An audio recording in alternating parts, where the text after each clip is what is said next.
Okay. Thank you, everybody, for coming to the DNS Abuse Institute's first forum. We've got over 100 people in attendance. That's amazing. Thank you all so much for taking a piece of your day to join us here today. I think we've got a really exciting event. And maybe a first thank you to Circle ID for helping us with hosting this. So my name is Graham Bunton. I'm the director of the DNS Abuse Institute. This is pretty new for me. Many of you may know me from my previous life working for Tucows, a registrar. And in there, I spent 10 years on the registrar side of the business and 4 of those as chair of the registrar stakeholder group. But very recently moved over to the DNS Abuse Institute that PIR has set up, and I'm really excited about it. And I'm really excited about today because I think we're going to have a pretty interesting discussion on DNS abuse and where it stands and how it's changed over the past couple of years. So here's how today is going to work. I'm going to spend about 10 or 15 minutes introducing the Institute and talking about what we're trying to do, setting a bit of the stage for the rest of this conversation. I'm going to introduce our panel of very esteemed colleagues. They're each going to have about 10 minutes to share some of their perspective on DNS abuse. Then we're going to move to a conversation with the panel. And we should have the ability for people to ask questions via the Q&A pod and or the chat. We have questions from people that they submitted ahead of time. So we have those too. And then we'll do a wrap up. And I think with that, let's get started. The meeting is being recorded for the question in the chat, and we'll make sure it's available on Circle ID after the fact. And hopefully that's a useful resource for people. So first, I'm very grateful to PIR for creating this institute and providing me with the opportunity to lead it. I couldn't be more excited to be part of this.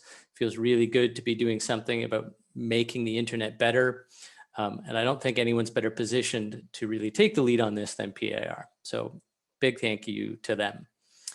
So I'm going to start off with a bit of the why of the Institute. I'm going to talk a little bit about the what and then the how, and then we'll start in with our panel discussions. So the why I think is relatively obvious, but let's dig into that a bit. DNS abuse is a problem. There are bad things that people do on the internet, and some of those bad things are best addressed at the registrar or registry level, hence the DNS Abuse Institute. It's clearly been a topic of concern within the ICANN community and the larger DNS community, but there's also been no organization with a mandate to really tackle DNS abuse. And one of the clear impediments to tackling it has been the lack of a coordinated effort. You know, no one organization dedicated to this problem. And so that was really the place where PIR looked at their public interest mandate, you know, and how that applies to internet infrastructure, and thought really that this is a place where they could act. And so we have an institute. And then we have to look at some of the other problems that this institute can solve or the reasons for its creation. Things like, boy, it's the domain registration is a high volume, low margin business. And that structurally doesn't offer a lot of incentives to tackling DNS abuse. There's also a lack of tooling. And this is really apparent to me as I'm learning more about this issue, is that really no one's making stuff dedicated to registries and registrars, or there's just not enough tools available to them for registries and registrars to really tackle DNS abuse. So we've got all these problems. We didn't have anyone you know, well positioned to begin tackling them. We have projects like the Framework to Address Abuse, and so PIR really decided to build on those. And here we have the Institute. The what of DNS abuse? This question comes up a lot. There's a lot of conversation being spent on definitional, and I think we'll talk about those issues a bit more going forward in today's panel. But a lot of the questions that people submitted ahead of time address this too. They really wanted to understand the definitional piece, where it comes from, why are we defining DNS abuse in this way? And so without trying to take any steam from my panelists, I'm going to address this kind of briefly here because I think it's important to set a bit of a stage from the perspective of the DNS Abuse Institute. So we define it as malware, phishing, pharming, botnets, and spam, where it's a vehicle for the other the previously mentioned harms. This definition is from the Framework to Address Abuse. It's also referenced in places like work from the Internet Jurisdiction Project and elsewhere. So it has a fair amount of agreement within the community. Obviously that's not universal. Those things that I mentioned, the malware, pharming, phishing, botnets, harms, those are sort of technical harms that are reasonably addressed at the registry and registrar level. We can draw a relatively clear line around them, and I think that's important. There is some gray at the edges, and I think we need to recognize that, and we can talk about those fuzzy bits where it's not clear if it's a content issue or a technical harm. But I don't think it's profitable, at least not yet, to really spend the bulk of our time there. So that's not to say we shouldn't be discussing those issues around the margins. We need to talk about the places that, say, intellectual property issues and DNS abuse issues overlap. Same with some of the issues from civil society. And that's actually going to be the topic of our second forum, likely to be in late April, early May.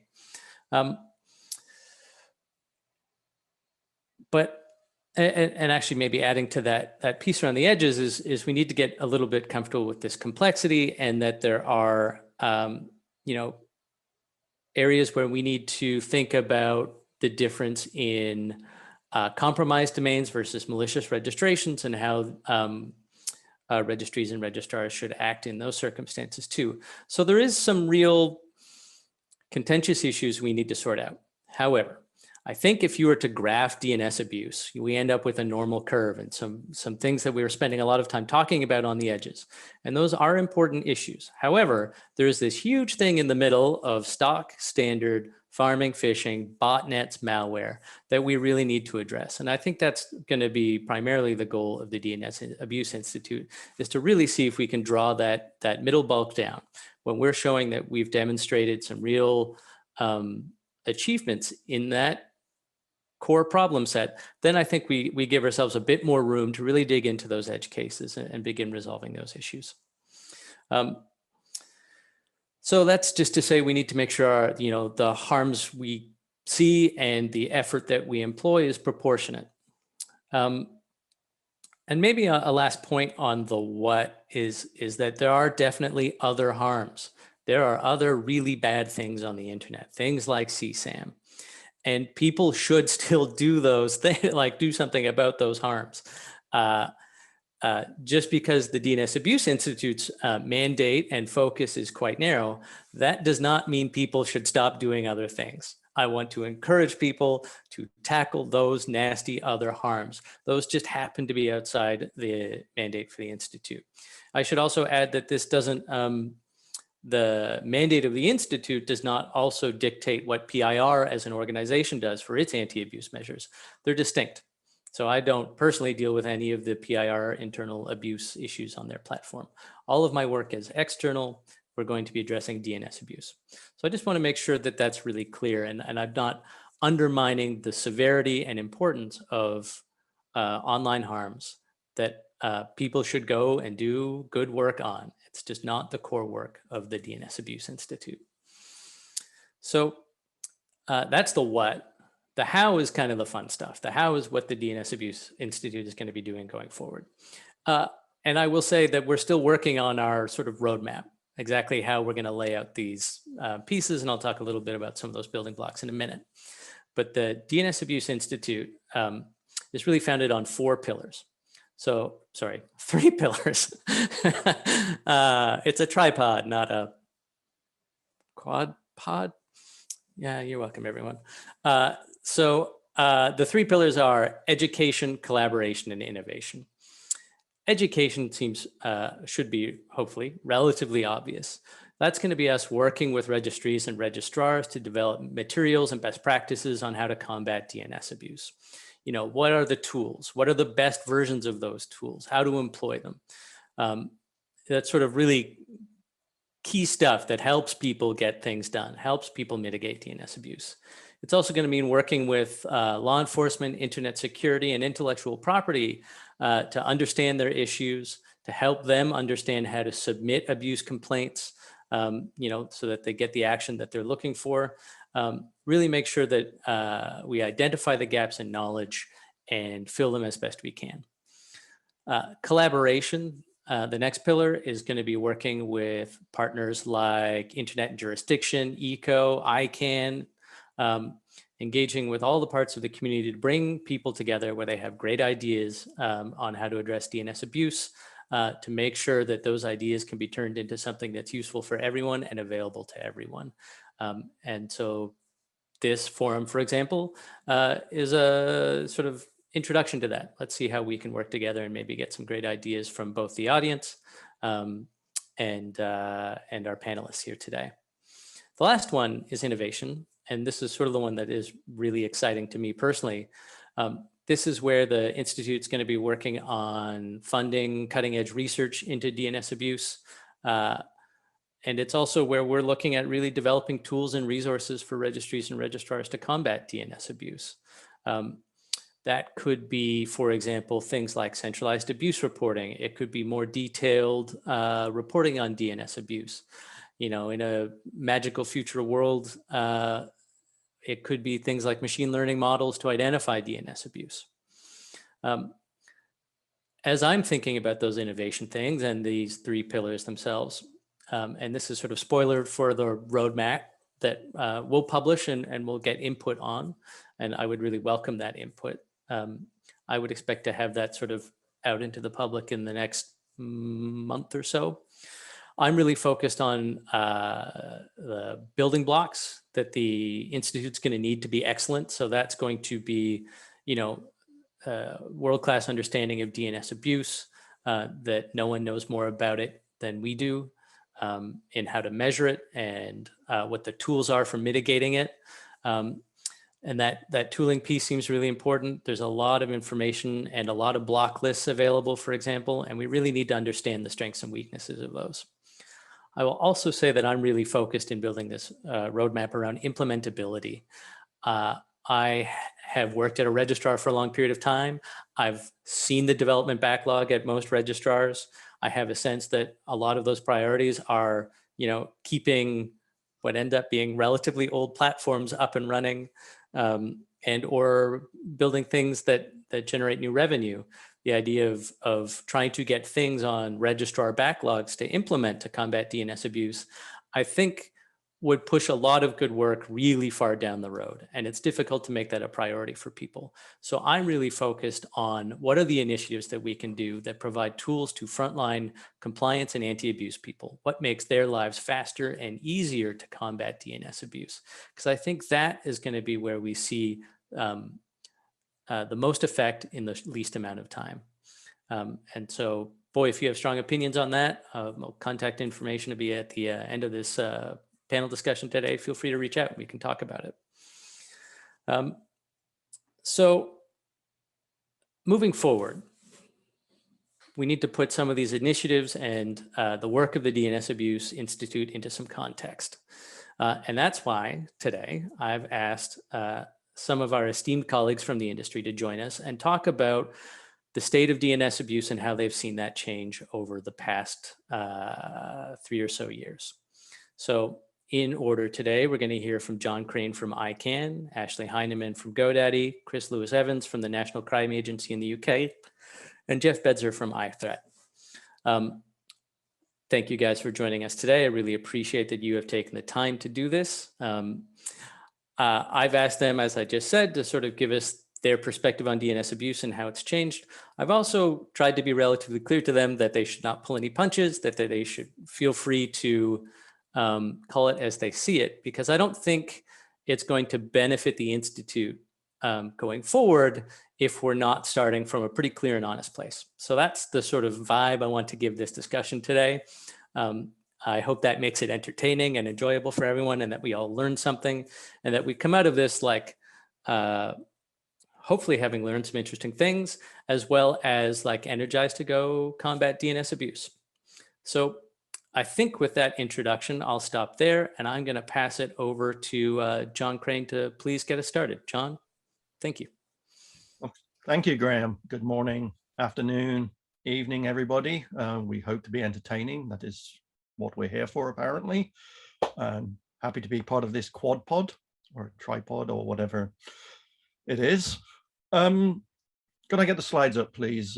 We're here at this new institution that our friends at PIR have helped form, dealing with DNS abuse. And I want to talk a little bit about what that is. Some of this is my personal perspective, and some of it is from the perspective as a long-standing, the correct word for that is old, staff member at ICANN, and as part of the community, actually predating ICANN. So next slide, please. So what is DNS abuse? We've already had this discussion, and Graham's pretty much covered this, so I'll go through this quickly. Next slide, please. So when you look at this, you see two types of abuse people talk about. There's the technical or abuse and the content abuse. Glenn is somebody who's been involved in ICANN, and obviously the framework is also from within the ICANN community. And if you read through these, you'll see there are certain commonalities. At ICANN, we have our bylaws. They're written by lawyers, so I'll say they are fairly clear. One of the things that is pretty clear to ICANN is that we do have limitations on anything related to regulating content. So next slide, please. So that kind of leaves us with the sort of technical abuse types. We tend to refer to them as security threats. DNS abuse, in my mind, is the broader term, which includes sort of that other stuff that's the non-technical. The community seems to be coalescing around these 5 threats that Graham already talked about. At ICANN, we have some of these written into parts of contracts, etc., around what registries, registrars must do, specifically malware, botnets, and phishing. But that's kind of what we're talking about today, and Graham already covered that. So next slide, please. So let's talk about the history of DNS abuse a little bit. Let's go back in time. So in 2008, 2009, there was this thing called Configure, had some other names as well. Basically a botnet that was using what we call a domain generation algorithm to generate what looked like random names for its command and control. So the bad guys were using the DNS in a new way to facilitate their badness. We've had to deal with lots of other threats of this type and other threats since the very beginning, really, of the industry, predating ICANN by years. You know, ICANN is actually a fairly new player in the industry. We are 20 years old, I think, 21 years old, something like that. That's about how long I've been here. If you want to know more about Configure, go read the book. Somebody actually wrote a book about it, which is fascinating. But you know, I guess my message here is this is not something new, right? This is something we've been dealing with as an industry pretty much forever. Next slide, please. So at ICANN, a few years back, we decided to try and measure some of these threats. And what we did is we decided to look at the DNS as it was resolving. So not necessarily all the domain names that are registered, but what is actually in use in the DNS, and having a look at what other people were saying about those names. The program that came out of this is what we now call DAR. What's important to understand about DAR is it's measuring reputation. And it's taking reputation block lists and it's measuring the registration of names in the space. And if you take those names, which we take from the zone files, you can basically do a scoring. Okay?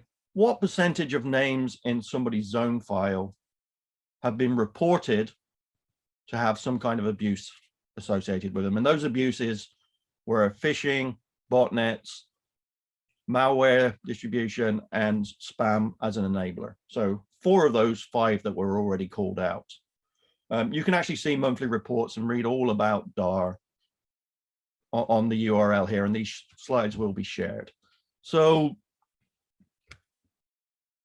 this is one of the projects that's being talked about a lot.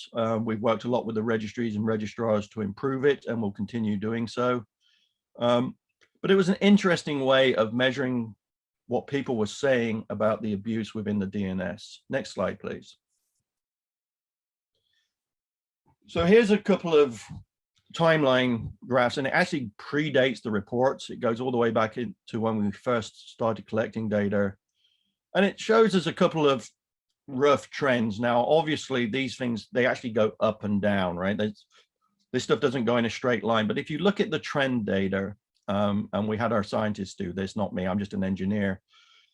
In general, registration of GTLD names, and we collect mostly GTLDs because that's where we can get the zone files from, is going up.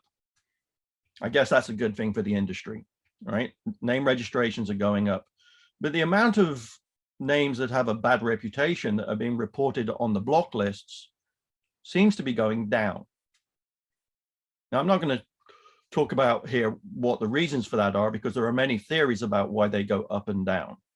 But the general trend seems to be, for these types of abuse that are being reported through RBLs, the trend is downwards, which is hopefully a good thing. Next slide, please. So this is that same data broken down a little bit about what's being reported. What you'll see is that the majority of what we see is what the reputation block list report as spam as an enabler. And the other types are actually not in the noise because they're very visible, but they're much smaller then. And you can see it's follows patterns, but it's kind of erratic. It's not a straight line, as I said. The bad guys don't go and follow nice lines for us just so that we can predict stuff. But this is the data as it is, right? We do not change the data. We do not make assumptions about whether, why a reputation block list put a specific name on and a different one not. We just take the data and we produce it in a way that the community can now see it. Let's break this down a little bit. Next slide, please.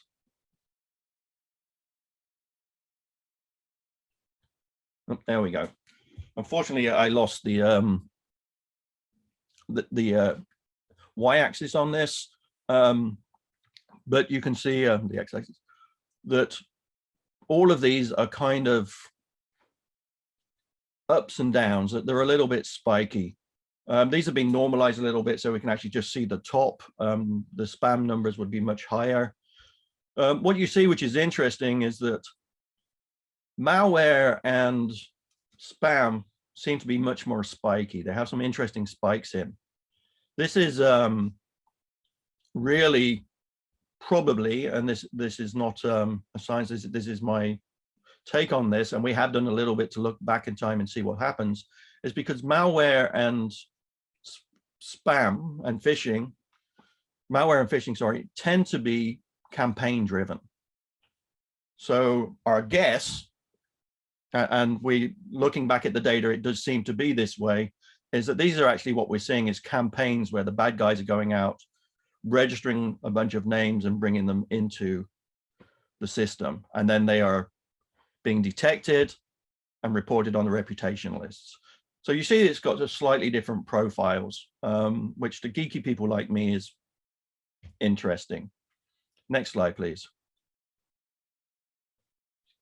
And to Mark, I will send some new slides with the y-axis so that people can see that. So we started a new project. So that's not the only way we measure. We started a new project at the beginning of the pandemic. We love our acronyms. So DNS STICKER is Domain Name Security Threat Identification, Collection, and Reporting. can't have anything without an acronym at ICANN. So we started in the early phases of the pandemic. And what we basically were doing was collecting data from those zone files. So names that are resolving.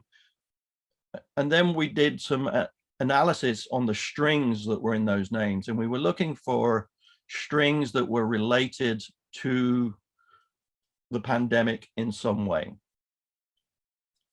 So there was a lot of stuff there where we looked at all these different strings. And when we pulled all those strings out, you actually got a lot of names, right? You actually got a couple of 100,000 names over the period.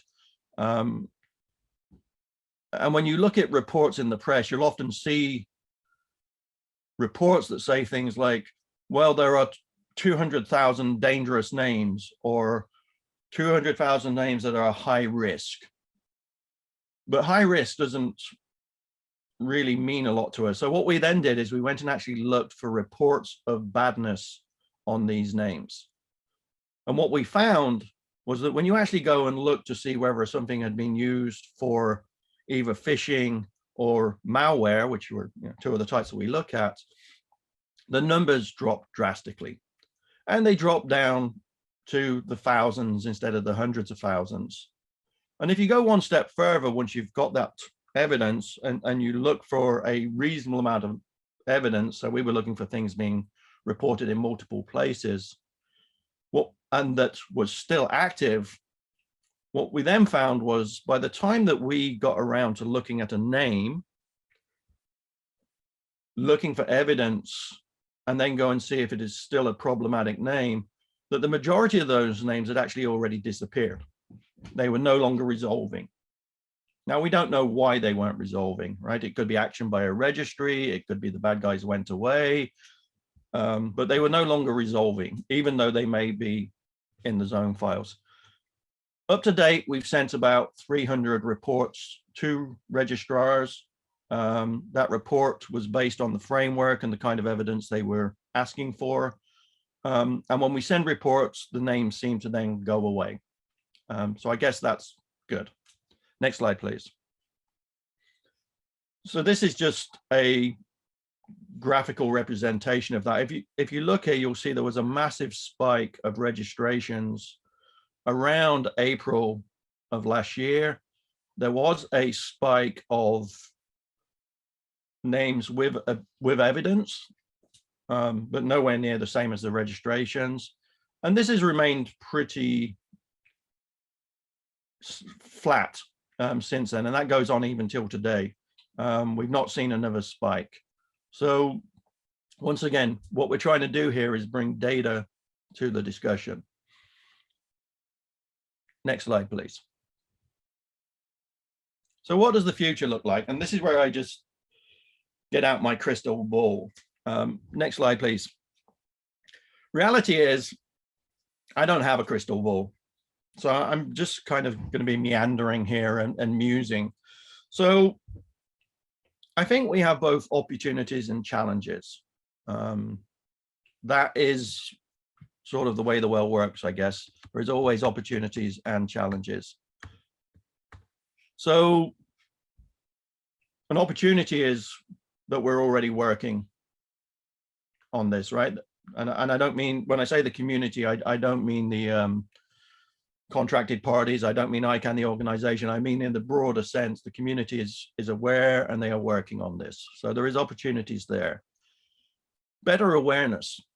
I think efforts like this one that PIR are doing should be applauded. There are other efforts out there in a similar vein where people are trying to raise awareness of the issues. You have to be aware of an issue before you can tackle it. Hopefully, more industry collaboration. One of the things that we see is that the registries talk a lot around policy issues within the ICANN framework, but in many ways this is more of an operational issue too. So maybe we will see more collaboration and more efforts through this organization that Graham's leading or others, where the communities can get together and actually work on these issues. especially the knowledge sharing about how to tackle DNS abuse. And maybe we can have better tools. Another thing that Graham raised. The question from myself with the group that I lead is, how can we be of help to the community there, not just to this organization, but to the community? Should we be measuring different things? Should we be looking at different data? Talk to us, let us know. We have some resources here. The challenges will always remain. The bad guys evolve. You know, we collect a lot of data on fish. We don't see as much data available about smishing, which is SMS phishing, right? And we're seeing moves towards that, etc. How are we going to tackle that as a community? How are we going to measure it? How are we going to combat it? And we have to remember that the bad guys are highly motivated. And they're going to continue to find ways to evolve and to continue trying to find whatever their profit motive is out of this. And the task will never be 100% finished. Right? There's always this discussion that we get about how we need to eradicate badness on the internet. Well, we've not managed to eradicate badness in the real world either, right? There will always be bad guys, and we just need to do whatever our part is to make sure that we are part of the solution and not part of the problem. I think that may be my last slide. Next slide, please. It is. So with that thought, and you know, thank you for the opportunity, and I look forward to working on those challenges with everybody else. Graham, all yours. Thank you, John. I appreciate those insights. There's a lot of conversation going on in the chat, and I will remind people there's a Q&A pod that you can put some questions into, and we'll try and get to those when we get to our panel discussion a little bit later. A lot of people still concerned with the definitional issues. I'm seeing that in the chat, you know, and that the line between where it's a content issue or a technical issue, and yes, they are both involved. I think my argument on this is that we can still identify what phishing is and malware distribution, and we don't need to fret too much about that definition to go and take some action on these important problems. I do think we need to do some work ultimately on what are the attributes that we think these technical harms have, so that as John raised those future challenges where we have smishing and other new types of harm, do they have the attributes that we've identified that would then put them in a list that we need to care about? Because I do think it would be folly to say forever and ever, we do these 4 things and that's it. I think we do need to ensure that we have the flexibility to address new types of harm. So thank you. I think next up is Ashley Heineman from GoDaddy. Ashley, please take it away. Hello, yes, Ashley Heineman here. I am the Director of Global DNS Policy at GoDaddy. I'm also the chair following in Graham's footsteps of the Registrar Stakeholder Group, but I'll be speaking as GoDaddy today. So if we could go ahead to my slide deck, please, that would be great. And while doing so, I want to thank Graham and the Institute for having me here today. I think this is a great initiative. So I'm going to be talking a bit today about the registrar registry perspective. As of late, GoDaddy is a registrar, and in another context that sometimes comes up in this conversation, also a web hosting provider. Next slide, please. So, John got us off to a great start, and hopefully I'm not going to be too repetitive here, but you'll definitely see some themes arising, in particular, abuse, as we like to more broadly call it, is an important challenge for industry. It's a priority for GoDaddy, and I think pretty safely assume for a lot of other companies like GoDaddy. We also note that dealing with abuse in general is important, and that there is kind of ranking in importance, but it is important to recognize distinctions in the types of abuse. And what we're focused on largely here today is DNS abuse, and I'll get in more on the specifics of that, and it aligns nicely with what John already presented, but the other types of abuse, which we view as more of the content and the web-based kind of abuse. so content specific. Next slide, please. So I'm going to talk a lot today, kind of in like the ICANN context, and follows nicely John, but also because as a registry and a registrar, we have contracts with ICANN, we have requirements in those contracts. So we kind of live in that world. And DNS abuse comes up a lot in that context, as well as abuse in a broader sense. But we just like to make sure to qualify that the mission of ICANN is to preserve the security and the stability of the DNS, and its remit does not extend into content moderation. Also, it's important to note that when it comes to the tools that registries and registrars have, we are best placed to deal with the technical DNS abuse. They're technically defined, they're clear and easy to spot, and the tools that we have available to us, which are few, are much better tailored towards technical DNS abuse. Because people like to, well, we as in the registrar, the registry business, refer to it as we have the nuclear option. We have basically the ability to notify our customers, the registrants, that we see bad stuff happening, either do something about it, or you need to know that this is happening to you, like if it's they're being used for botnets. But outside of that, our option is to take it down, and we don't have a scalpel to remove little bits and pieces off of websites, for instance. We can take the entire domain down. This is kind of, you know, on one side of the spectrum example, but, you know, if you see some bad stuff happening on YouTube, you don't take down YouTube. But that's, you know, one way to illustrate the tools that we have available to us is taking down an entire domain. So we see a limited role here in the ICANN land. We see a limited things that we can do as registries and registrars. But that's not to say that there's not a lot of important work that's happening on either DNS abuse or the broader abuse category. So just want to highlight a little bit of that. Next slide, please. So just to touch on some of the other non-ICANN industry efforts that are happening, and this was touched upon by John as well, but so in September 2019, we had a number of registrars and registries get together and sign what is called the Framework to Address Abuse. And what this framework does, it does a couple of things. First, it standardizes the definition and sets the expectations for action on DNS abuse.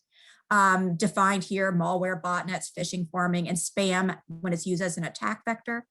And that's in line with what John defined. This is also in line with how registries and registrars, we have our own agreed upon definition of DNS abuse, and this is what it is. But this framework also recognizes that there are certain forms of website content abuse that are so egregious, meaning that it's no question that this is, you know, very illegal. It is very bad. Things like CSAM, that a registry and a registrar should take action when provided with specific and credible notice. And, you know, keep in mind our nuclear options available to us. So when we're looking at so egregious, that is why that perhaps the nuclear option in this case is proportionate. So as of now, the framework has over 50 signatories, and there's been a year one update, and that's available at the URL here. And I do know that there are discussions of how to make this more or less more enforceable, but how to, you know, build off of this. This is kind of a living initiative, so it's not a one and done thing. Also, earlier in 2019, the Internet and Jurisdiction Policy Network that John mentioned, they published a white paper outlining the challenges and mitigation practices of DNS abuse. They also have defined DNS abuse similar to what John outlined in this framework, as well as the registries and registrars and ICANN. They're also, Internet and Jurisdiction this week are launching a toolkit on DNS level action to address abuses. And just to give note, I'm not going to go into any detail here, but Internet and Jurisdiction on a separate track, they are looking at content and jurisdiction. So it's not just DNS abuse specific.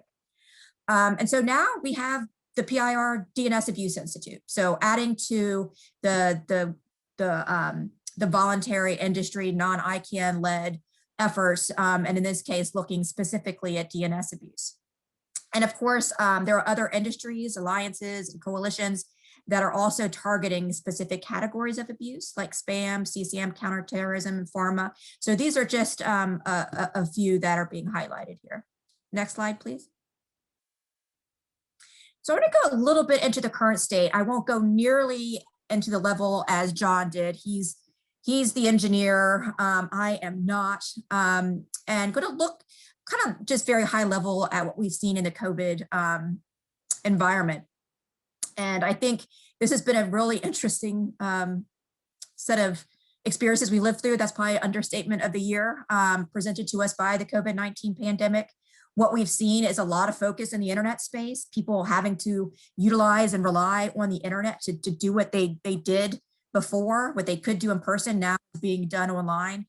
And our industry has played a really important and vital role in helping, whether it's companies or restaurants, what have you, weather the storm and transform to deal with the situation. And of course, we shouldn't be surprised that the criminals have, taken full advantage of the situation and followed suit with scams and what else out there and the badness. But I think what we've learned is the sky is not falling. Next slide, please. So yes, our industry has seen an uptick in phishing reports, and this is in line with what was presented. But I think what we also need to note is that overall year-on-year growth at 15%, this wasn't a surge in abuse. So it wasn't, this, skyrocketing thing that sometimes got presented in the media without much nuance. But in the context of phishing, it wasn't the surge that some people thought. So currently GoDaddy is processing about 2,000 phishing reports per day. It's important to note that these are not incidents. We get a lot of reports. The majority of these are not actionable and are duplicates. And I think this just reflects some of the, areas that could be ironed out a bit. I think we learned a lot of valuable lessons through COVID. I think a lot of people had a lot of time on their hands, particularly in the beginning, and were really eager to help, which is great, but sometimes just resulted in a lot of unactionable reports. Next slide, please. As I noted before, no surprise to you all, COVID-related internet scams dominated the headlines for a period. And similar to what John showed us, we saw a peak in March and early April of last year, which coincided with the global lockdowns. These were mostly content focused and weren't necessarily novel. And largely they were mostly effectively mitigated at the web host level and not at the registrar registry DNS level. So as GoDaddy and being a web host provider, I can say that with a little bit of authority that, when we did take action, it was from the role that we played as a web host and not as a registrar in a registry. Next slide, please.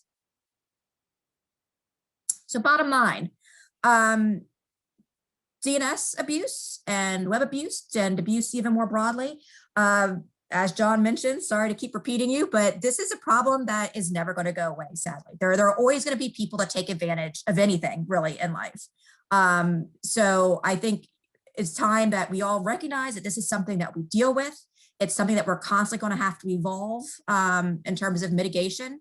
But it's also important to realize, where we are in the system, and where you are in the system kind of determines what can be done most effectively, most appropriately, and with the least amount of harm, and done in a proportionate way. ICANN has a role to play here. They can facilitate community discussions, exchange views, research, collection of statistics, as we just saw with John. I think what Octo has done has been really helpful, somewhat of a game changer in terms of being a neutral source of information and being able to show trends, but also, help us, help you. But I think, we need to be cautious when it comes to developing new policies, and in particular contractual obligations, largely because, as you all who are involved in ICANN know, and I'm sure have witnessed, it takes a long time to do these things. And oftentimes what you see is, if you try and set benchmarks or things like that, it ends up being a race to the bottom. There's not a whole lot of room here to be novel, to try new things. And we should constantly be doing that, not, just getting to what the least acceptable or the most, what's required of us as opposed to what more we can do. And groups like PIR, this DNS Abuse Institute, and the other ones I mentioned are great opportunities for us to think outside the box, to try new and interesting things.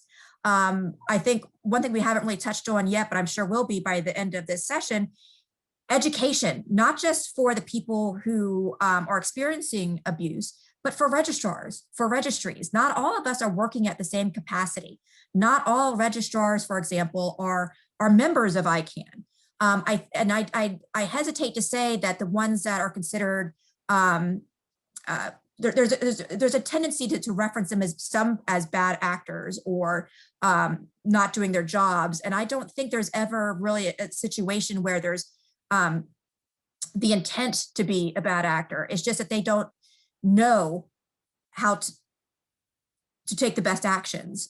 So I think increasing capacity training for particularly smaller registrars or registrars who aren't as engaged in the community would be a really great step. And I think this is something that the DNS Abuse Institute can help with. That might be my last slide, but let's see what's next. All right, thank you, everybody. I appreciate it. Sorry I talked too fast, and sorry I just had to try and take on John's information as well. Thanks. Thanks, Ashley. I really appreciate it. Also, thank you for picking up the mess I left in the registrar stakeholder group. I think you're doing a great job over there. Two things that in your presentation that you raised. One is around CCTLDs and registrars not part of the ICANN community. I think it's important to note that the Abuse Institute is not just focused on GTLDs and GTLD registrars. We want to be able to address and talk to the entire range of registries and registrars on the internet. So, those that specialize only in CCTLDs and CCTLD registries as well. Another piece earlier in your presentation you mentioned was that you get 2,000 reports of phishing a day, and the bulk of those aren't actionable or they're duplicates. And boy, does that feel like a problem that the Institute can help solve. Because if we can whittle that down to the 100 that are clear, actionable, evidenced, phishing complaints, we have saved you guys a bunch of time that you can then dedicate to going to solve other problems. Maybe those urgent issues like CSAM that other people are concerned about.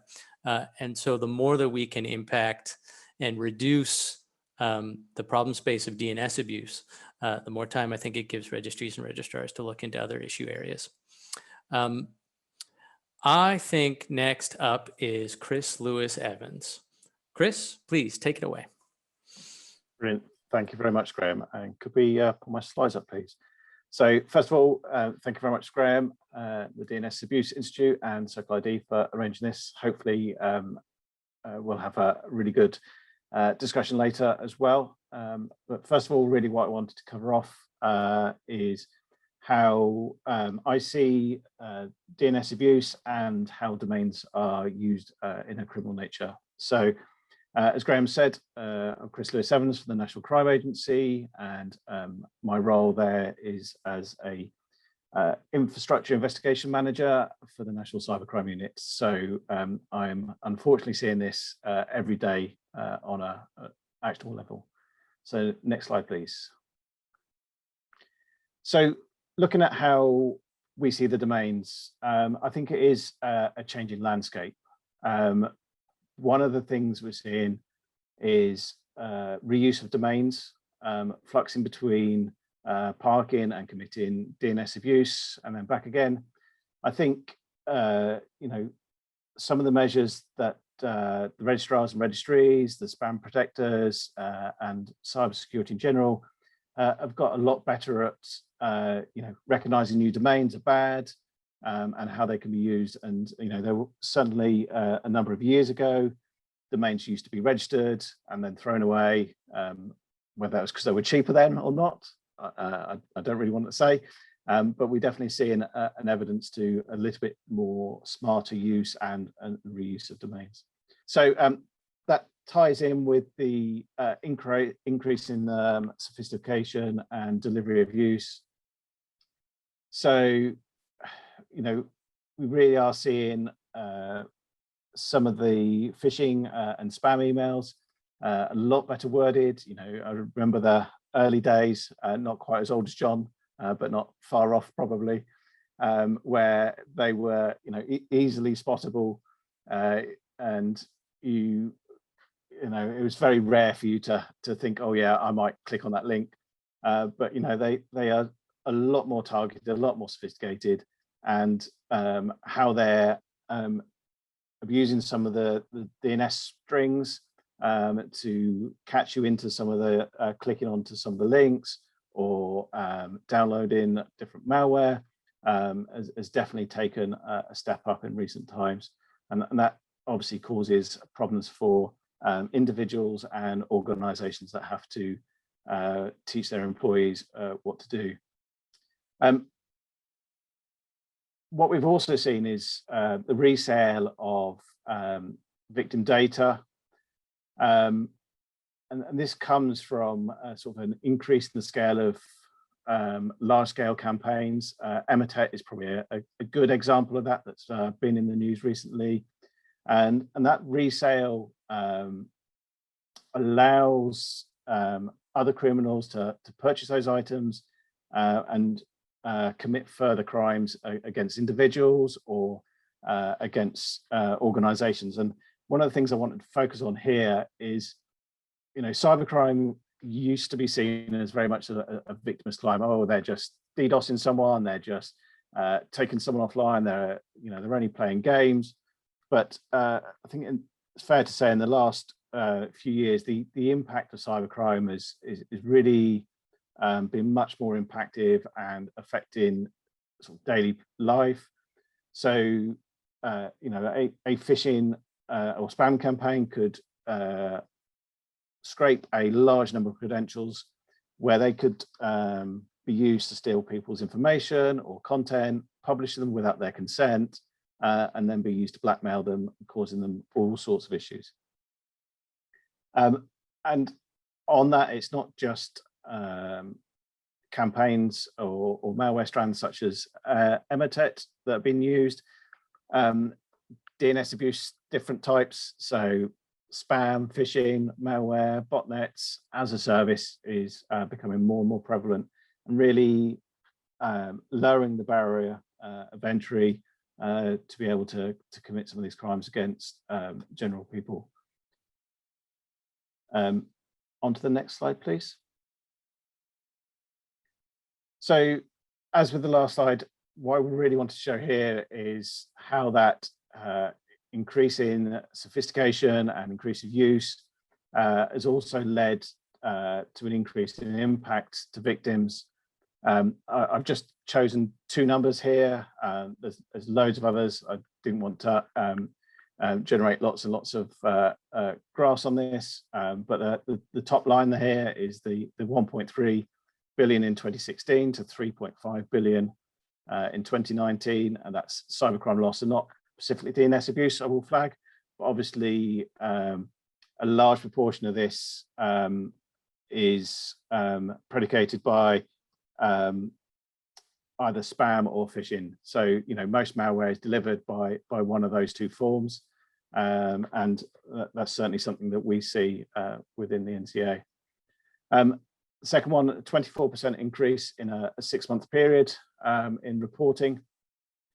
So lots more victims, even though, and John's slide's true, I think we see that across that the number of domains within the domain space is going down, but the impact and the number of victims is going up. So I think that the real big thing for me here is that the number of bad domains is not equal to the impact of the DNS abuse. DNS abuse is being taught more and more. It's been on pretty much every ICANN for the last 2 years now. And I think this is a result of it being a lot more impactful on the general public, everybody, every organization. I know Ashley said the sky hasn't fallen, but for some people it very much does. When they're hit by a piece of malware, so ransomware is a good instance, and it could take down their business, and all of a sudden that's their livelihood wiped out. So I think it's true to say the sky's not falling on everyone, but you know, DNS abuse is really impactful these days, and the amount of harm that can be caused to individuals and organizations is really, really high. And I think that's one of the key things that why aspects like this, the DNS Abuse Institute, is a really good way to start tackling some of the DNS abuse. So go on to the next slide, please. So how do we go about affecting some of this change? Education, I think I saw Lorraine mention some education material that the FTC provides. There are some really good educational pieces out there. So the National Cyber Security Centre within the UK provides some really good material. However, it's not necessarily accessible to all. It's not necessarily in the right languages for everybody. And sometimes it can get a little bit stale. And I think this is a really important aspect, is to provide people and organizations with the right material, the right information to be able to better protect themselves and the organization they work for. And that really, in my experience, does a lot to prevent some of that further victimization of them, you know, even after they've have had a cyber attack. This next one really sort of ties into collaboration, need for better information sharing. I think over the last year or two, this has got a lot better with initiatives like DAR that ICANN have put out. You know, there's a lot of information that, and John's gone through some of that, and I think that's really helpful. We've got the DNS abuse framework, with Ashley's already touched upon, so I'm not going to go into that too much. But I think there's still work to be done across the whole ecosystem. And Ashley's made a really good point there. You know, GoDaddy are a registrar, a registry, and a hosting provider. And I think to really tackle DNS abuse, you need to be able to address the whole ecosystem, not just those that are tied into ICANN. And to do that, you need good collaboration and good ways and mechanisms to share information. Then another point for me, and this is one which is probably quite law enforcement focused, is wider and better reporting. Cybercrime in general is very much an underreported crime. We can see some of the stats, even the stats on, you know, number of DNS abuse or abusive domains. Some of the reports that we see from our registrar and registry colleagues, we can see the amount of DNS abuse going on in the ecosystem. However, that doesn't necessarily tie in with some of the victim reports, and it really helps us to understand how to tackle the DNS abuse or cybercrime in general. And I think it will massively help some of the work that Graham highlighted in the beginning. Really understanding the problem and the scale of the problem, how it affects people is part of the way of tackling the problem. And whilst I agree, you will never gonna stop 100% of DNS abuse, the more you understand, the better understanding you have, the more chance you've got of you know, getting that bigger 90% bundle that Graham was also talking about. And then just to finally touch upon something already raised both by Graham and Ashley, is an accessible and standardized abuse reporting mechanism. So we were involved in a lot of the sort of COVID takedowns, and every registrar pretty much had a different mechanism, every registry had a different mechanism. I feel quite privileged and lucky that I have so many good contacts within the ICANN arena, and that's, you know, through being sort of embroiled is probably a word in that ecosystem. But a lot of other law enforcement agencies in other countries don't have that ability or privilege of, well, not phoning Graham up anymore, but phone Brian up from PIR or Ashley from GoDaddy and saying, I'm seeing this, can you help? How do you want this? And going through those sort of steps. So I think having that open and accessible to all and standardized is a really key step for law enforcement. So just to wrap up very quickly, I think DNS abuse is a massive issue. It's not one that can be done solely by counting the number of domains or bad domains in the domain space. But I think working together, collaboration, education, and some way of reporting standard across the board is a really good step to combat some of this abuse. Thank you. Back to you, Graham. Thank you, Chris. There's lots of good stuff in there. A couple of comments before we move on to Jeff. Sort of DNS abuse as a service is an interesting idea. And I think one of the things that's sort of underappreciated in the community is that we imagine the people to a certain extent that are doing bad things as sort of like independent criminals in their basement, you know, exploiting the DNS and causing these harms. But it's an industry. And people are making huge amounts of money doing horrible things and exploiting the platforms of registries and registrars. And that's one of the reasons that the Institute exists, is that the only way to really make a dent in that problem is to come at it with the resources that something like the DNS Abuse Institute can do, because trying to solve that individually, I think, is just against an entire industry dedicated to harm is, you know, exceptionally challenging. And I certainly hear you on the abuse reporting standardization. It's a thing I'm definitely looking at very carefully as I'm building out our roadmap. All right, I don't want to take too much more time because I know we want to have some more discussion and get to some questions. So to wrap off our panelists, I'm going to pass it right over to Jeff Bedzer from iThreat, please. Thanks, Graham. You know, I get to play cleanup here behind my esteemed colleagues who actually have a very good grip on the topic and have shared a lot of data with you. Just a couple of disclosures. My name is Jeff Bedzer. I'm the CEO of iThreat. I am also serving as the vice chair of PIR, the organization that has formed the Institute. And I also, I'm the vendor that provides the backend data to ICANN for the DAR platform. So those disclosures out of the way, please start the slides. So one of the things that needs to be tackled when we're talking about DNS abuse is there's a single concept that forms the reason why we're all here and effectively doing this conference on this channel, why we're all working in this industry, is the internet. And the internet is an interoperable network. It's a network of networks that is agreed upon certain standards so that everything talks to each other and everything works, right? That's just the core basis of why we're here and how this all works.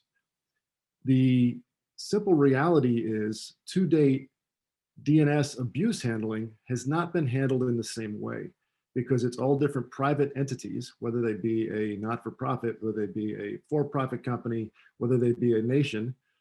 They're all running parts of the DNS in ways that are not on the same standard when it comes to handling DNS abuse.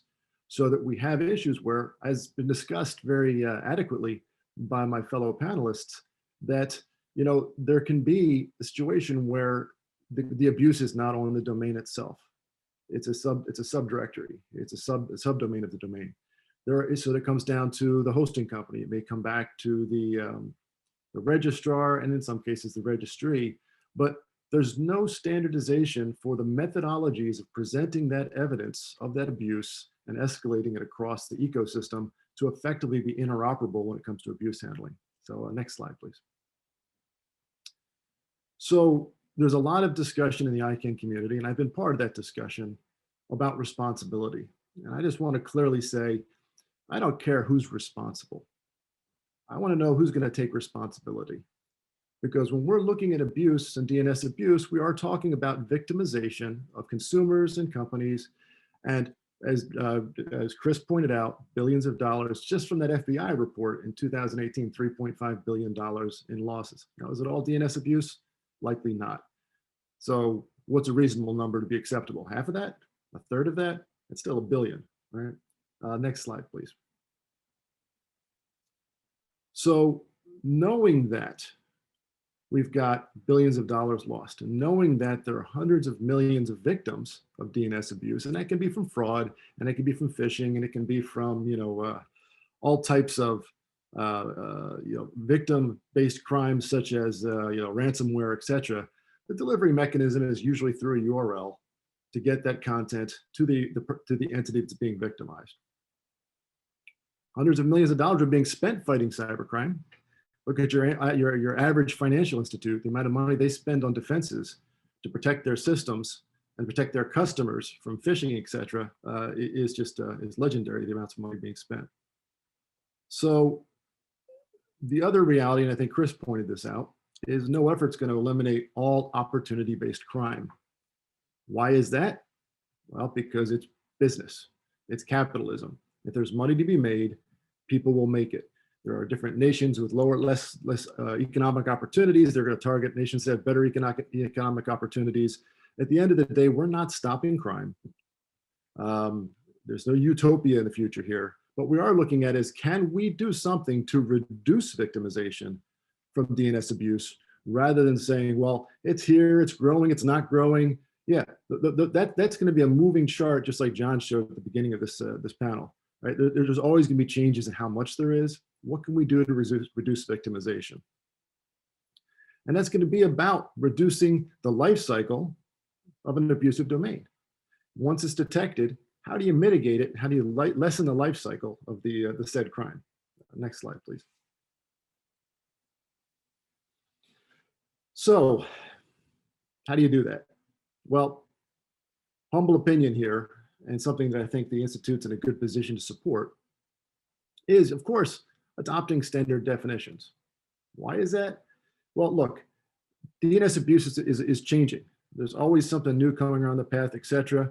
But when you can build out definitions and organizational structures where you can say this type of crime fits in this type of category, we can start the real discussion about who can take responsibility for that type of crime, who can act upon it the most effectively.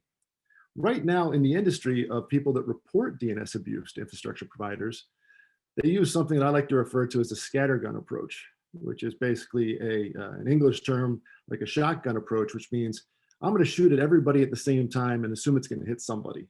So they'll take that reported abuse and they'll send it to the hosting company, the registrar, the registry, maybe even the RIR at the back end, and hope that someone's going to act upon it quickly so that the abuse gets shut down. But because of the fact that scattergun's happening, no one knows who's acting on what and when, and it's wasting a heck of a lot of effort for parties that are actually serious about taking care of abuse. When they go to act on it and someone else has, they don't know who acted on it or why. Why did the abuse go away? That was actually a point made in one of the comments earlier. But the next step of understanding definitions is understanding evidentiary standards. What makes it a phish, right? So some of the comments in the chat earlier were about, well, phish is content. Well, if a phish is simply a URL that drops a payload on you, that they used an MX record and a mail server to do that, but never put any content up at the website, it's still a phish. It was delivering something to you, either as a spear phish directly targeting you, or a phish in general because they know you're a customer of X bank. So what is the evidentiary standard that a provider will need to follow to take action on that abusive domain? Do you need the content of the email that was the phish? Do you need the content of the domain? What evidence is necessary to demonstrate that it's part of a malware botnet? What evidence is necessary to prove it was part of a ransomware URL? The key is, if we can come up with evidentiary standards that we can agree upon, the escalation path and the evidence reporting to the providers is that much better. So if I get a report as a registry that this domain was used in a phish, here is the evidence of the phish.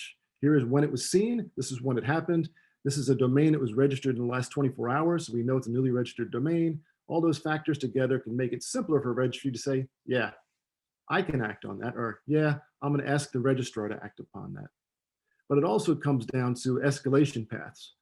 So with limited access to data to understand who the hosting company is necessarily, with bulletproof hosting, with access to registrant data, with restrictions based on GDPR and rate limiting based on the amount of queries you can make, there's difficulty to figure who the registrar is. But if you know who the TLD is, you always know who the registry is. This is not me, Jeff Bedger, saying registries are responsible. It's me, Jeff Bedger, saying that, yeah, the registry is the first place to go, and the registry should be able to relay that the reporter to the right place to get the abuse resolved, because they're the easiest person or entity to identify. So that gives you the ability to develop best practices to reduce the life cycle. That's about if the reporter can come into the right part of the ecosystem where that type of abuse is to the responsibility of that party, the abuse will come down faster. The shorter we can make the window for a abusive domains actions or activity, the less victims there can be. So we're maybe not stopping the creation of domains used for abuse, but we can certainly reduce their life cycle so it's alive for 24 hours versus 72, as it maybe goes bouncing around from different parties saying, well, I'd love to help you. It's not my policy. Please go to this party. Please go to this party. Let's map that out. Let's set evidentiary standards we all accept so the escalations can happen quickly. Utilize reasonable timeframes. In recent research, it determined that usually each party in the ecosystem gives the next party downstream 24 hours to respond. And if it happens to be at the end of a workday on Friday, that period might be 72 hours. If we can reduce those timeframes for escalations to a reasonable number, again, we can reduce the life cycle of that abusive domain and then shorten the victimization from that domain. Next slide, please. So let's just go through a best practice scenario, and then I'll look to questions and look forward to the discussion at the other side of this. When most parties agree to an escalation standardization, what's going to happen? The DNS abuse is going to be reported. It will have been reported to the right party that can act upon it. It will be well evidenced. This is the abuse. This is how it happened. There's the evidence of what happened that demonstrates the person receiving that report that this is valid. The escalation path is followed, so the appropriate party to take the action gets that report. The mitigation occurs within a relatively short time frame. And then, of course, the most important part to me is that we've reduced the victimization window significantly by following this process. So at the end of the day, to me, interoperability of abuse handling between hosting companies, between registries, between registrars, reporters, evidence standards between those reporting the data, the block list providers, the researchers, those doing detection for any type of abuse beyond technical abuse, but also content abuse, all coming out to some standardizations that we can escalate the processing here and shorten the life cycle. I think that was the last slide. And if so, I will turn it back over to Graham. Thank you, Jeff. A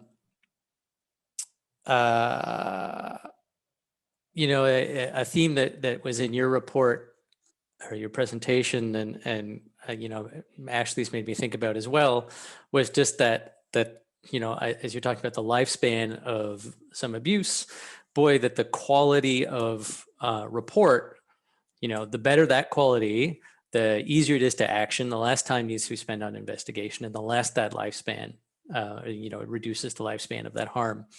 And I think that's a place that we can really make some progress. And I also really appreciate your focus there on evidence. There is liability for, especially registrars and registries when they go to take action. And just a domain name is not sufficient. And that's an unfortunate thing that just happens to registrars, that they get a complaint without that corresponding piece of evidence. And so really cleaning up that abuse reporting, making sure it's got that evidence, that's going to be hugely helpful as well. So I've got us having about 12 minutes left, and I want to save myself 1 minute for wrap up, which means this discussion is going to be relatively brief. I'm going to take a quick look at the Q&A box and then answer a few of those lickety split, and then we'll come back to the panel. John Carr had asked a question about child sexual abuse materials as a potential area of DNS abuse. It is not, CSAM is not typically categorized as DNS abuse.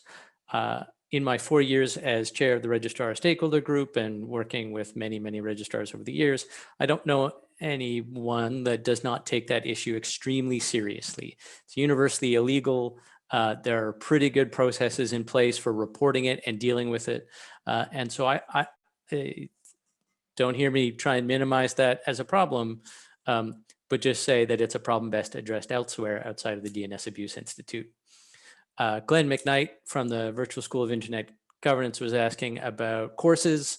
Will they be free? Will they be accredited? I don't know about accredited, but nothing the Institute plans on doing will be for a fee.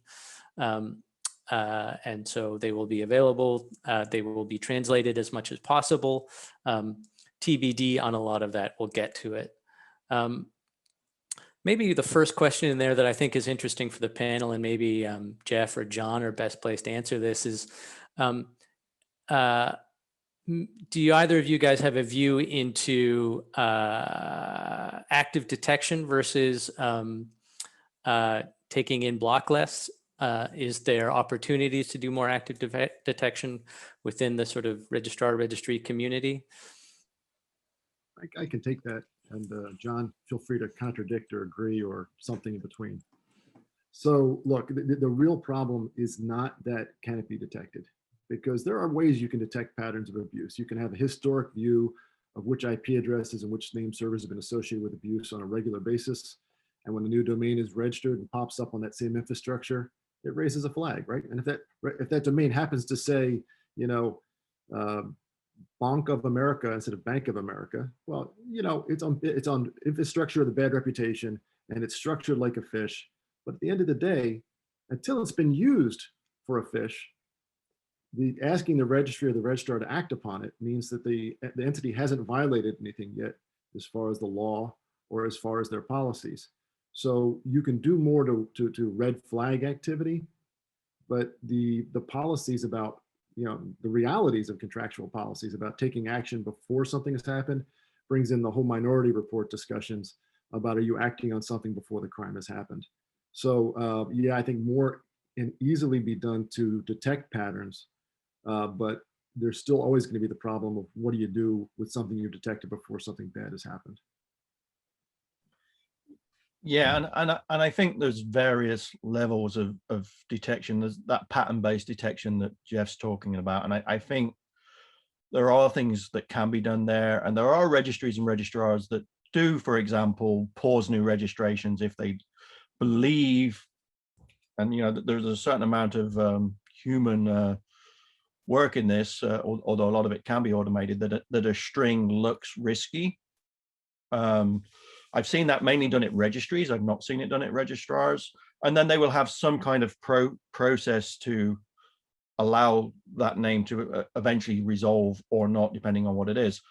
But that's actually quite complex. And it's not clear to me that many in the industry have that kind of capability or expertise to be able to do that. And that might be somewhere that something like the Institute or other organizations can help with, is tools to detect these things, but they are quite complex issues.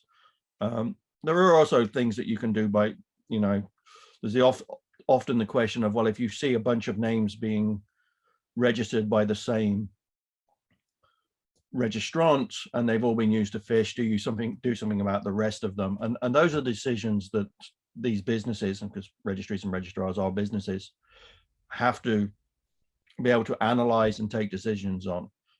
There is no policy around this. I don't know if there could be policy around this, but there can always be more done. The question of what is effective. And one of the things that, as we deal with badness, is we need to realize that we also drive the bad guys. So whatever we do, you know, we need to find things that actually solve the problem and not just pushing it around. It's a complex space. Thanks to you both. You know, I find the detection thing quite interesting. I think that's generally better done at the host because they can tell when files are changed. And although it could be there is some opportunity for detection at the registrar level where you can see DNS records have changed. And I think there's some interesting opportunities to do good things. My sense, though, is so that could be like someone registers 50 names at a time. Now you have an elevated level of verification of that registrant, or they're registering domain names with like -com in them or something like that. It doesn't resolve right away. And so there's bits of friction you can put in place for those sort of, I think, relatively common flags that something might be harmful. My perspective on those things is those are good ideas. I would like to get to them, but all of those require registrars or registries to implement code. And my sense is it's just not the lowest hanging fruit. And so, boy, if we can clean up a bunch of stuff ahead of that and provide a bunch of resources on these reporting problems that we've talked about, you know, clean evidenced feeds, we make some real good progress there. Then we can start going down the road a little bit of like, here are the proactive tools that registrars could then take some code, you know, it's open sourced on GitHub or something and look at implementing that. But it's not where I think, personally, I think the Institute could start, although if everybody disagrees, I'm certainly happy to take that input. I think the rest of the panel can see the questions. I don't know if anybody had a question in there that they wish to take a stab at. Did anyone, or from our panelists, did you wish to respond to anybody else in particular? Granted, we've got about 3 minutes before we're going to have to wrap this up. Jeff, please go ahead. Yeah, there's been a couple of comments about trusted notifiers, and I just wanted to address that in context of what my presentation is about. So to me, establishing trust as a notifier has to be surrounded by a process, right? It's not just that, you know, I know John. If I tell John it's bad, John will act on it. Well, that's never happened. Much I would have loved for it to happen a couple of times. It's never happened. Why? Because you have to have evidence, because no one's going to act on something without the appropriate evidence to deal with it. So when Chris Lewis Evans is calling a registry or registrar, he's not just saying, hey, this domain's bad. He's saying this domain's bad. This is why it's bad. What within your policies and your local jurisdictions can you do about this bad domain?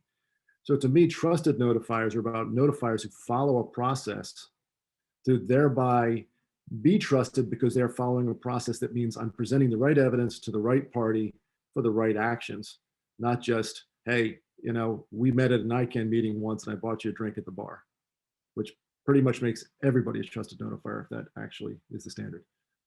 Sorry, back to you, Graham. Thanks, Jeff. As I think about centralized abuse reporting mechanisms, which, you know, Chris was talking about is a really important thing for the ecosystem, especially would make law enforcement's life easier. The more we centralize the ingress of abuse reporting, it also provides the opportunity to provide reputation measures for abuse reporters. And so I think we need to do a better job of reporting on DNS abuse at registrars and registries, but also where we can begin saying, boy, this person has submitted 100% complete actionable evidenced reports. Now maybe they get the ability to submit not just by email, but via API. You know, it allows them to have some measure of trust, and then we can enable the sharing of that measure amongst contracted parties. And that's how we can sort of organically build something like more trusted notifiers. Lots of work to be done there. I think we've got enough time for another question, but really only 3 minutes remain. Did anyone else from the panel wish to tackle another one? Don't be shy. I can. There is one there from Mark, and I'm gonna, if I can, I'm gonna take a sideways stab at this. And this is about good tools for takedowns, et cetera, Not that takedown is always the thing. I think one of the best tools that we have available to is knowledge and information sharing. You know, we talked a little bit about the complexity and the evolution of the bad guys. And I think we need a way, and, you know, Chris will understand this greatly, I think, to inform the industry about what the bad guys are doing and what they're coming up with. You know, if we look at things like what they're doing with smishing and geofencing. So, you know, there is no way a registrar will be able to go and universally get evidence based on some of the things the bad guys are doing because of the way they geofence. It's even hard for law enforcement and others to do because they're known entities. But maybe one of the tools we really need is a lot more education about what the underlying badness looks like out there. You know, there are a lot of forums and information about how the bad guys interact and do business, and Jeff is right, it is purely a business. And I think more awareness of that into the industry and the community might be a good tool to start with. Thanks, Jeff. Could we get the sort of outro slides up, please, and thank you? So I realize we've got 1 minute left, and I always want to be respectful of people's times. So first, a huge thank you to our panelists today. I really appreciate the your time and your insights and your commitment to that conversation.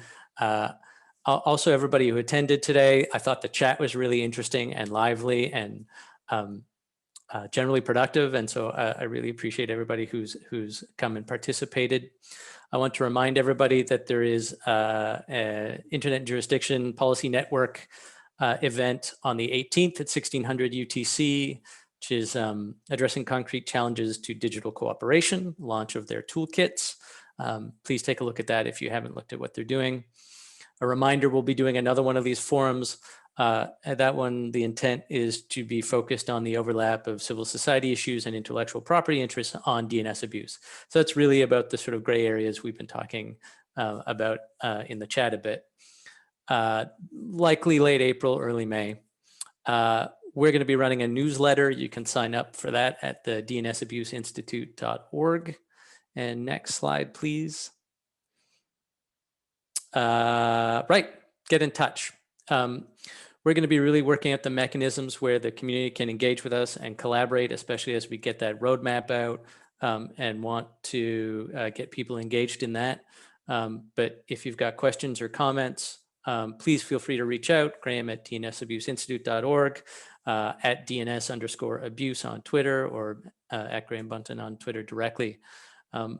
And I think we're now 1 minute over. I apologize for those people who we didn't get to their questions. There's lots of good stuff in the chat here. I'll try and make sure that's captured. But please, everyone, stay tuned to the Institute. Thank you again very much to our panelists, and thank you all for attending. Have yourselves an excellent day.